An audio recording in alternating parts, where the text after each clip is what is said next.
Hai teman-teman, dalam video ini kami akan menjelaskan keterampilan dasar bimbingan dan konseling kurikulum 2013. Materi ini disusun oleh kelompok 10 yang beranggotakan Wahyuni Amanda Hasibuan, Yohana Gabriela Putri Sitanggang, Yola Adelia Azhari, serta Yusron Abdau Ansyah. Definisi kurikulum. Kurikulum 2013 adalah kurikulum berbasis kompetensi yang dirancang untuk mengantisipasi kebutuhan kompetensi abad 21. Kurikulum 2013 mempunyai tujuan untuk mendorong peserta didik atau siswa mampu lebih baik melakukan observasi, bertanya, bernalar, dan mengkomunikasikan apa yang mereka peroleh atau mereka ketahui setelah menerima materi pelajaran. Implementasi BK dalam kurikulum 2013. Yang pertama, mengidentifikasi kebutuhan dan masalah siswa. Identifikasi kebutuhan dan permasalahan siswa adalah mengumpulkan dan memahami secara cermat kebutuhan dan permasalahan mungkin atau benar-benar dirasakan dan dihadapi oleh siswa. Kegiatan ini merupakan langkah awal dan sebagai dasar dalam penyusunan program. Identifikasi kebutuhan dan permasalahan siswa dapat dilakukan dengan dua pendekatan, yaitu 1. Pendekatan yang bersifat asumtif prediktif, yaitu dengan memprediksi kemungkinan-kemungkinan kebutuhan dan permasalahan yang bakal dirasakan atau dihadapi siswa. Kedua, pendekatan yang bersifat aktual objektif, yaitu mengidentifikasi kebutuhan dan permasalahan yang secara aktual dan objektif benar-benar dirasakan dan dihadapi. Implementasi BK yang kedua yaitu mengidentifikasi jenis layanan dan kegiatan pendukung. Hasil identifikasi tersebut selanjutnya dianalisis untuk mengidentifikasi layanan-layanan yang relevan dan diperlukan siswa. Di samping itu, juga dapat diidentifikasi kegiatan-kegiatan pendukung yang diperlukan sebagai konsekuensi dari layanan-layanan tersebut. Dalam proses ini, diperlukan wawasan yang mendalam tentang pola pelayanan BK di sekolah, seperti wawasan kebekaan, bimbingan BK, jenis-jenis layanan, kegiatan-kegiatan pendukung, dan format layanan. Arah BK di kurikulum 2013. Terdapat beberapa permasalahan pada penerapan perubahan kurikulum menjadi K13, yaitu penyebutan BK diubah menjadi bimbingan penyuluhan. Istilah BP muncul pada era pembentukan konselor di Indonesia. Jika istilah dan kondisi ini tidak dirubah, berakibat fatal. Akan banyak perubahan organisasi bimbingan konseling, perubahan mata kuliah, perubahan sistem administrasi BK, juga sistem struktural manajemen BK. Profesor Mungin Edy, guru besar bimbingan konseling mengatakan, dengan diberlakukannya kelompok peminatan, maka guru BK memiliki tugas untuk memberikan pendampingan secara intensif kepada siswa, agar siswa dapat memilih sesuai dengan kemampuan, bakat, serta minatnya. Dengan adanya kelompok peminatan, sejak awal masuk, guru BK harus mengarahkan siswanya sesuai bakat, minat, dan kecenderungan pilihannya. Undang-Undang Nomor 20 Tahun 2003 tentang Sistem Pendidikan Nasional menyatakan konselor merupakan salah satu bagian dari pendidikan di sekolah. Dalam Undang-Undang Sidiknas ini disampaikan bahwa pendidikan merupakan usaha sadar dan terencana untuk mewujudkan suasana belajar dan proses pembelajaran agar peserta didik secara aktif mengembangkan potensi dirinya dan menegaskan bahwa konselor adalah pendidik. Pengembangan kurikulum 2013 berorientasi pada persiapan kompetensi masa depan siswa yang salah satunya agar memiliki kesiapan untuk berkarir di dunia kerja. Hal ini tertuang dalam Permendiknas Nomor 22 Tahun 2006 tentang standar isi untuk satuan pendidikan dasar dan menengah yang menyebutkan bahwa pelayanan konseling meliputi pemberian kesempatan kepada peserta didik untuk mengembangkan dan mengekspresikan diri sesuai dengan kemampuan, bakat, dan minat. Kegiatan pengembangan diri dilakukan melalui kegiatan pelayanan konseling yang berkenaan dengan masalah diri pribadi dan kehidupan sosial, belajar, dan pengembangan karir peserta didik. Kegiatan ini difasilitasi dan dibimbing oleh konselor, guru, atau tenaga kependidikan yang dapat dilakukan dalam bentuk kegiatan ekstrakurikuler.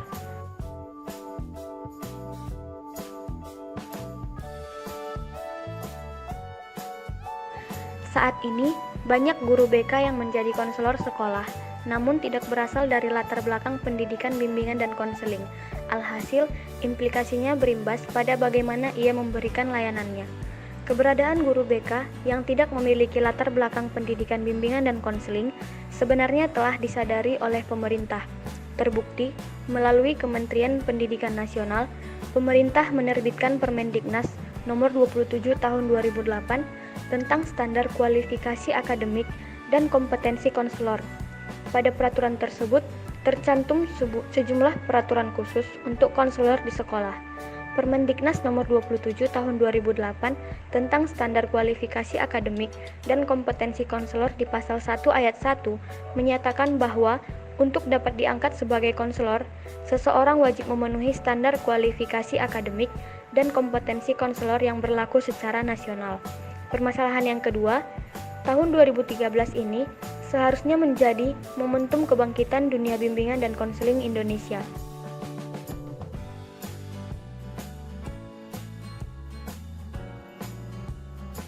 Namun, hal itu mendapatkan sedikit tantangan lewat rencana pemerintah memberlakukan kurikulum baru yang di dalamnya tidak ada lagi pelayanan bimbingan dan konseling secara tersurat.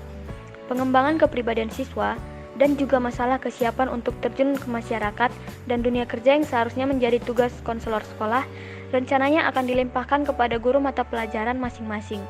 Yang paling penting untuk dilakukan saat ini oleh para calon konselor sekolah adalah senantiasa meningkatkan kualitas pribadi sebagai calon konselor yang diharapkan bisa berimplikasi pada peningkatan kualitas pelayanan bimbingan dan konseling. Jadikan permasalahan ini menjadi suatu pacuan atau cambukan agar kita mendapatkan hak dan dapat mengabdikan diri untuk kemajuan pendidikan di Indonesia. Peran dan fungsi BK dalam kurikulum 2013. Peminatan peserta didik yang difasilitasi oleh bimbingan dan konseling tidak berakhir pada penetapan pilihan dan keputusan bidang keahlian yang dipilih peserta didik, melainkan harus diikuti layanan pembelajaran yang mendidik, aksesibilitas perkembangan yang luas, dan penyiapan lingkungan perkembangan belajar yang mendukung. Untuk itu, bimbingan dan konseling berperan secara kolaboratif dalam hal sebagai berikut. Peran dan fungsi BK dalam kurikulum 2013 itu terbagi menjadi 3. Yang pertama itu menguatkan pembelajaran yang mendidik, yang kedua itu memfasilitasi advokasi dan aksesibilitas, yang ketiga itu menyelenggarakan fungsi outreach. Nah, peran dan fungsi BK dalam kurikulum 2013 kan terbagi menjadi 3. Berikut akan dijelaskan. Yang pertama itu menguatkan pembelajaran yang mendidik untuk mewujudkan arahan pasal 1 ayat 1, pasal 1 ayat 2, pasal 3, dan pasal 4 ayat 3 UU nomor 20 tahun 2003 secara utuh. Kaidah-kaidah implementasi kurikulum 2013 sebagaimana dijelaskan harus bermuara pada perwujudan suasana dan proses pembelajaran mendidik yang memfasilitasi perkembangan potensi peserta didik. Suasana belajar dan proses pembelajaran yang dimaksud pada hakikatnya adalah proses mengadvokasi dan memfasilitasi perkembangan peserta didik yang dalam implementasinya memerlukan penerapan prinsip-prinsip bimbingan dan konseling. Bimbingan dan konseling harus meresap ke dalam kurikulum dan pembelajaran untuk mengembangkan lingkungan belajar yang mendukung perkembangan potensi peserta didik. Untuk mewujudkan lingkungan belajar yang dimaksud, guru hendaknya yang pertama itu memahami kesiapan belajar peserta didik dan penerapan prinsip bimbingan dan konseling dalam pembelajaran. Yang kedua itu melakukan asesmen potensi peserta didik. Yang ketiga itu melakukan diagnostik kesulitan perkembangan dan belajar peserta didik. Yang keempat itu mendorong terjadinya internalisasi nilai sebagai proses individuasi peserta didik. Nah, selanjutnya yang kedua itu memfasilitasi advokasi dan aksesibilitas. Kurikulum 2013 menghendaki adanya diversifikasi layanan. Jelasnya, layanan peminatan, bimbingan dan konseling berperan melakukan advokasi, aksesibilitas, dan fasilitasi agar terjadinya diferensiasi dan diversifikasi layanan pendidikan bagi pengembangan pribadi, sosial, belajar, dan karir peserta didik. Untuk itu, kolaborasi guru bimbingan dan konseling atau konselor dengan guru mata pelajaran perlu dilaksanakan dalam bentuk yang pertama itu memahami potensi dan pengembangan kesiapan belajar peserta didik. Yang kedua itu merancang ragam program pembelajaran dan melayani kekhususan kebutuhan peserta didik. Yang ketiga itu membimbing perkembangan pribadi, sosial, belajar, dan karir.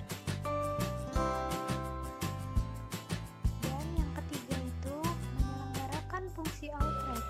Untuk mendukung prinsip dimaksud, bimbingan dan konseling tidak cukup menyelenggarakan fungsi-fungsi inreach, tetapi juga melaksanakan fungsi outreach yang berorientasi pada penguatan daya dukung lingkungan perkembangan sebagai lingkungan belajar.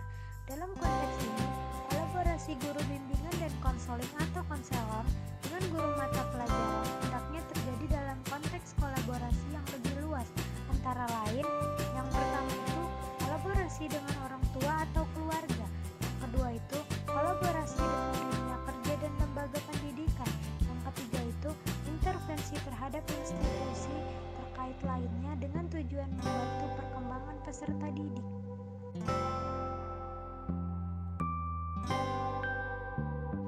Selanjutnya, indikator BK dalam kurikulum 2013. Yang pertama, mendeskripsikan program BK yang muatan pelayanan peminatan peserta didik. Yang kedua, menyusun program BK yang memuat pelayanan peminatan peserta didik. Yang ketiga, menyusun persiapan pelayanan peminatan peserta didik dalam bentuk rencana pelaksanaan layanan atau RPL. Yang keempat, mendeskripsikan pelaksanaan program bimbingan dan konseling meliputi tahap persiapan, pelaksanaan dan penilaian, khususnya pelayanan peminatan peserta didik. Yang kelima, mengevaluasi pelayanan peminatan peserta didik.